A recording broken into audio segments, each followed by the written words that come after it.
Hey leaders, let's start with some hard numbers. Now, are you a leader that, sometimes you struggle with those staff shortages or people calling in sick or, just not being able to be reliable? Hey, if that sounds like you, then listen up. These are some numbers you're going to want to know about. There's a recent Gallup study done that talked about businesses that focus on employee engagement. And it said that those businesses that focus on really that employee experience and engaging their team, they experience an impressive 41% decrease in absenteeism, right? And so that really helps them make sure that they're successful because they see a decrease in absenteeism. Guess what else they see? They see up to 17% increase in their productivity because their staff is engaged, they're having great experiences, and there's a sense of belonging. So, leader, if you agree that cultivating a culture of success within your organization is non-negotiable in today's day and age, then listen up and let's dive in. Crystal DeCuna here, and I'm thrilled to welcome you back to the Leaders Listen Up podcast, presented by The Inside View. I'm your host and your friend, and each week we equip you with new tools and creative techniques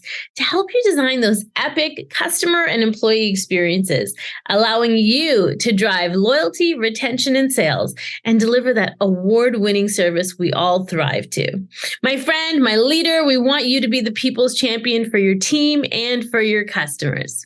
So today we're delving deep into the art of building a magnetic workplace culture, right? One of those cultures that cultivates that feeling of success. So buckle up, get ready, and let's dive into this incredible journey where you're going to be able to discover some transformative tools and techniques that I know will really help you cultivate that culture of success in your organization. All right, leaders, here's another eye-opening fact. So that same Gallup report that talked about a 17% increase in productivity also reported that teams that are highly engaged and employees that are committed, connected, and feel a sense of belonging in organizations also see a 21% increase in profitability. So increase in productivity by 17% and profitability by 21%. Can you believe it? Some alarming numbers, right? How fantastic is it that when your employees are engaged, they're going to show up to work. And when they show up to work, you're going to see an increase in profitability and productivity. That's the goal. So my friends, the idea here is to make sure that your organization, your culture feels healthy, feels inspiring, people feel valued in a sense of belonging. Well, it sounds great, but we know that it's not easy. And so in our Inside View signature leadership training program, we dive into 7 leadership principles. We talk about vision vitals and lovesick leadership. We talk about top talent and journey mapping. And so there's 7 steps that really help leaders to be leaders for today's business world. And so today we're going to dive into one of those steps. And that step is called culture connection. And so I'm going to share with you a few of the tools that we use with our clients to cultivate a culture of success within their organizations. And so typically we spend, a significant amount of time with organizations really looking at designing their culture from the inside out, right? I think about culture like I think about my culture. So I'm East Indian background. My roots are East Indian. I'm born and raised Canadian. And so my culture is a part of who I am. Right? The traditions that we have, that's part of who I am. And so, your organization, my friends, has traditions, has cultural things. And so those cultural aspects of your organization are they're already there. Right. And so are they happening by default or are they happening by design? And so chances are, if you're an organization that's been around for a while, those traditions or lack of traditions are by default. And so today we have an opportunity to start designing our culture. And so some of the tools I'm going to share with you today are just a few things that you can try, but really this is a bigger scope. So it's not something I can share with you in a 20-minute podcast or 20-minute episode here, but definitely an opportunity for you to start designing what you want it to feel like. And so, there's a few secrets to building that kind of culture, and how you foster that environment not only keeps top talent, but it also starts to create this magnetic culture where it really attracts the industry's best and brightest. So often when I first start with a client, they always struggle with staffing. That is almost a given, that when I'm starting with a client, there's some element of struggle there, whether it's that their culture is not productive or their cultures, could be toxic, or they're just not engaged, just doesn't feel good. right? And so we want to create this magnetic sense where we don't have to be looking for people. People are coming to us. Think about the industry leaders that you that might be in your industry, organizations that are like at the top of their game. My friends, typically they've got a lineup of people ready to go. Right. And that's exactly what we're going to explore today. I had an opportunity to work in retail for a significant amount of years, almost 15 years. And it was a phenomenal experience for me, and it really taught me a lot. But one of the things that I always contribute to my success as a manager, as a senior level manager with that retail organization, was that I always had a bench. I always had a bench of people because my store was that store. My store was that magnetic store. We really made sure that my entire team was cultivate. And as soon as I had a member on the team that wasn't contributing, I had to say goodbye. I gave them my very best. Hey, I hired them. I chose them. I trained them. And if they weren't going to fit after the fact that I chose them and I trained them and I hired them, then I had to say goodbye. Right. And so it was pretty quick. I never let that affect my culture. But here's the thing. I hired really good. The hiring process was really important to me, making sure that I got a good fit for my team. Often I'd get my team engaged and involved in the hiring process, and that made all the difference. So leaders, today I've put together 3 strategies that I hope will help you really take action towards strengthening your culture. Here's the thing. You know that I'm all about action. You know that you're going to invest 20, 30 minutes in listening to this episode today, I want to make sure that you've got a solid takeaway that you can start to go action in your organization. So promise me this, you're going to tune in. And if you're tuned in, you're ready to at least pick one of these strategies today and customize it for yourself if you need, but make sure that you try something, try one of these strategies within your work environment. So here we go. Let's dive into strategy number 1. So I call this the innovation lab. And so I want you to imagine a place where every idea, no matter how big or how small or how much time or how much money, it's valued and it's given a chance to shine. That's exactly what I'm proposing with the Innovation Lab. So dedicate those specific hours each week for your team to think or brainstorm, work on new ideas and things that are outside of their routine, outside of their task. The idea is we want their right brain to be working a little bit. We want them to get out of that everyday structure that they're doing. We want them to think a little bit differently, right? This freedom and this space significantly starts to boost that creativity and that innovation. If we've learned anything over the last couple of years is we got to get creative, my friends. And when we can cultivate that culture of creativity and innovation, you're going to see a lot more, you're going to see happier people. I was just chatting with one of my clients the other day, and she has a new team member that she hired. And she said to me, she goes, Crystal, she's just fantastic. She goes, she's got all these great ideas. And, I really think I'd love to give her a project. This is it. This is what starts to happen, right? When you allow people the opportunity to share and speak freely, they do. We hired those people. We chose them for a reason. And so make sure that you're allowing them to do it. Now, here's the thing. There's a few things that we can do here. When something goes wrong, people start thinking of ways to do it differently, right? So we just went through a global pandemic. Things went wrong. Everybody started thinking of ways to do it differently. But just imagine if you start getting ahead of that. What if this happened? What could we do? Right? And so when you encourage these healthy debates and challenges, your team starts to develop that next big idea. And they can really catapult your organization to new heights because they're thinking ahead of the curve. All right, so the idea of the Innovation Lab is fantastic when you're in person, but we know that we work remotely nowadays as well. And so whether it's virtual, there's a few ways we've done this virtually. And so virtually we've done it depending on how your back end works. If you have like messengers or chats, you can use it in like Slack or some type of a communication tool that your entire company or team works on. That's great. But I keep it simple. I use a Google Jamboard or a Canva, a board where people can pick a Post-it note and put their ideas on. And then once a month or once a week or once a quarter, however, just start. It's better done than perfect. But it allows people to kind of write their ideas down. Right. And so I'm working with one organization now that's seen some real great momentum doing these sessions. And now we're actually doing them virtually. We're doing them quarterly. And we prepare everyone in advance to come ready to contribute. So it's a 1 hour meeting. It's like jam packed. I facilitate, really a fun discussion.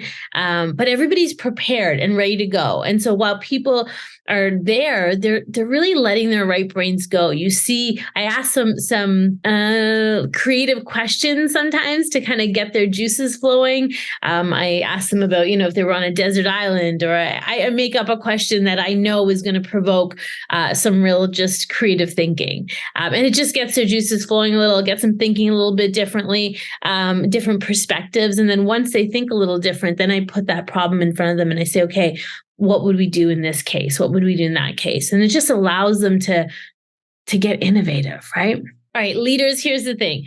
Remember that you hired them because you saw something in them. So this is your opportunity to let it loose, let them get innovative, and let them be creative. And it fosters this fantastic culture because people feel like they're contributing to something. So Innovation Lab, give that strategy a try. And if you need to adjust it for your work environment, just let us know and we can help with that as well.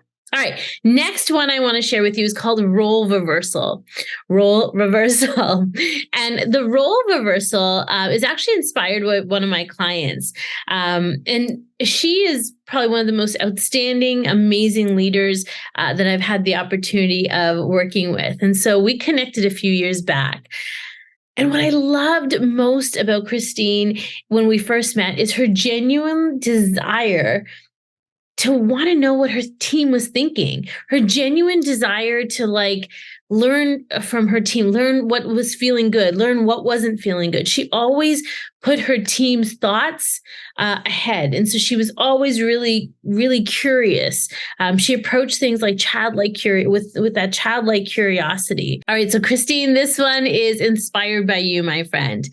Okay. So one of the organizations we work with, usually it's once a month, typically about once a month, we allow junior employees to take the lead and those senior employees to switch roles. And so they're doing the job of the junior employee and the senior is doing the job of the senior employee. And so not only does this start to break down the barriers and foster that, that inclusive environment, but it also helps your senior leaders to get a fresh perspective on what's going on the front line, right? They start to see those the challenges that people are facing and the challenges that your team is facing. They start to get a little closer to your customer, and so they can hear things from a different perspective. In terms of your junior staff, they have an opportunity to see the challenges it is, how challenging it is to lead, but they also have an opportunity to get creative and show you things that you might not have been able to see from the perspective that you were in, right? And so the bigger part, though, here is that junior team member starts to feel like they're a part of a team, right? They gain a sense of belonging and they feel significant. And they feel like their effort and their insight is contributing and making a difference. My friend, that feeling is so powerful. Think of it even with your friends and your family. It's a human need to feel significant. And so think about that. If you know that your effort is making a difference and your effort is valued and appreciated and respected by your friends and family, it's pretty priceless, right? And so the same thing applies for your junior staff member. They're just coming in. You might feel really secure and confident because you've been working with your organization and the team for years. But a junior person coming in, they're brand new to the team. They might not even remember everybody's names. And so all of a sudden they're in a different role and they're seeing things a little bit differently. And it really allows them to feel this connectivity, right? It's exactly what you need to kind of start developing those leadership skills as well. All right, number 3, let's dive into this one. This one I call the creativity quest. And so we wanted to be able to introduce an element of fun and maybe competition into your organization. And so here's the thing. People who succeed at the highest level, my friends, are not lucky. They're doing something different than everyone else, right? People, when you think of those people in those organizations that are just like killing it. They're doing everything. They're knocking their numbers out of the park. They've got the lineup of staff ready to work for them. Their customers are totally engaged. They're not lucky, my friends. They're doing things by design and they're doing things differently. And so I want you to think of something different. How can you do it differently, right? If it's not broken, don't fix it. Used to be an age-old saying. Well, nowadays, even if it's not broken, you got to think of ways that what if it was broken? If it was broken, if something did change, how can we get creative? So the creativity quest is a fun challenge. And so this pushes your team to think outside the box and come up with those creative solutions to existing problems or projects. So firstly, allow your team to start looking at the problems. Now, this isn't typical advice for me. I'm not the person that typically says, go look at the problem. I am always a glass half full type of gal. And looking at the problems is a little bit uncomfortable for me sometimes. I know they're there, but I always like to see the solutions first. But over the next, maybe you can take a week, maybe you take a month, depending on how long you want to do this activity. But start to gather a list of the problems that you face in your organization. So, maybe that problem, you could do internal problems as well as external problems. So maybe an internal problem, for example, might be, the schedule is only posted 7 days before, and we need the schedule to be posted at least 2 weeks before so that I can make personal arrangements. I can make arrangements for my childcare or what have you. So maybe that's an internal challenge, an internal problem. An external problem might be something like, customers are always frustrated because they find it really hard to call a phone number. And because we don't have a phone number listed, they have to go online, and we don't have a chat bot. So they have to email us, and it takes 24 hours or 48 hours for us to reply. And so customers get really frustrated because when they want an answer, they want it quick. So maybe that's a problem externally. Ask your team, what are some of the problems? And when those problems come up, they got to write it down. So we got to start that an ongoing list of the problems and the challenges that come up, right? And so the idea here is once a month, when that list has built a little bit for the internal problems and the external problems, this is when you want to start putting an opportunity and list together of, how do we solve that? So you start putting one of those big challenges, one of those big, frustrating problems. You put it on a board, you put it out to the team, you send an email, you communicate somehow. Hey, my friends, you've got 30 days. Let's see all the creative solutions that you might have to be able to solve this problem, and let them go. Let them get creative. Maybe you'll find a solution. Maybe you won't, but maybe you'll get a few ideas to be able to start solving those challenges even more, right? And I like to throw in an extra challenge there. I said, if money or time was no object, what would you do to solve this problem? And often, they don't even think about the money or time. They just try to solve the problem. The other thing is sometimes people don't realize how big of a problem it is. And I hate even saying the word problem so much. But, sometimes we don't realize how big that is. And so when you start to see it and it does get big, you can actually start to measure what it costs you, right? How much that actual problem starts to cost. So the idea is make that list of the challenges, then take one challenge at a time, communicate it to your team, encourage everybody to be able to bring the solutions to the table, right? It's a creativity quest. So get creative, solve this. If money or time was no object, what would you do? And then you might want to make a challenge or a contest out of it. And so somebody whose solution you select, maybe they win a prize. Or maybe you have a combination of solutions that you select, and so they win a prize together. Maybe they win an award or a certificate for being them, for winning the creativity quest. Maybe they get a shout out on social media, or maybe there's an actual prize. But that's just something to be able to get those juices flowing. And again, the idea of cultivating a workplace culture of success is getting people engaged. Right? We want to see a reduction in absenteeism. We want to see an increase in productivity and profitability. And that requires your team to be engaged and connected. It's a big myth, my friends, that, that people just leave companies because there's somebody else paying them an extra dollar. It's not about the money. Yes, we need to pay people fairly, but people want to be connected. Employees want to be engaged and committed to an organization, right? The challenge of going from job to job to job is not fun for anybody, right? So we want to be able to cultivate that culture so that people really feel connected. Okay, leaders, let's wrap things up. I hope those tips were helpful for this episode. Remember, each of these strategies requires a commitment and they require patience, but you got to start. You got to start somewhere. It's better done than perfect. So don't worry about getting everything perfect. Just start, right? These are all tested and tried and true. I've worked with organizations large and small, and we've tried these in different capacities, different alterations, but the same idea in a variety of businesses and a variety of industries. So regardless of your industry, my friends, typically the challenges are very similar. I can't tell you how many times a business will say to me, "Oh, Crystal, my business is different." Okay, your business might be different, but chances are you're struggling with the same things everybody else is struggling with, right? It's making sure that your team is connected and really that they care about where they work.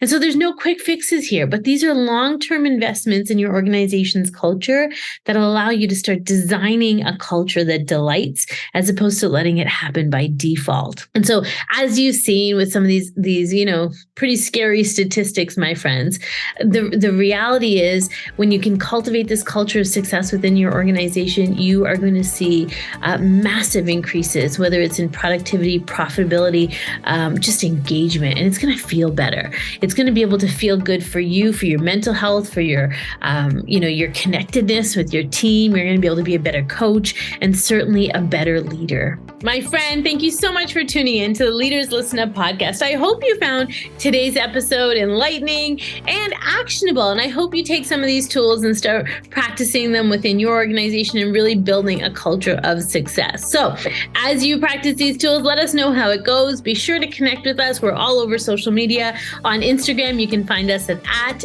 Get the Inside View for some exciting teasers and behind the scenes content. But my friends, until next time, remember, great leaders are great listeners and they never stop learning. Stay fascinating, my friends. Bye for now.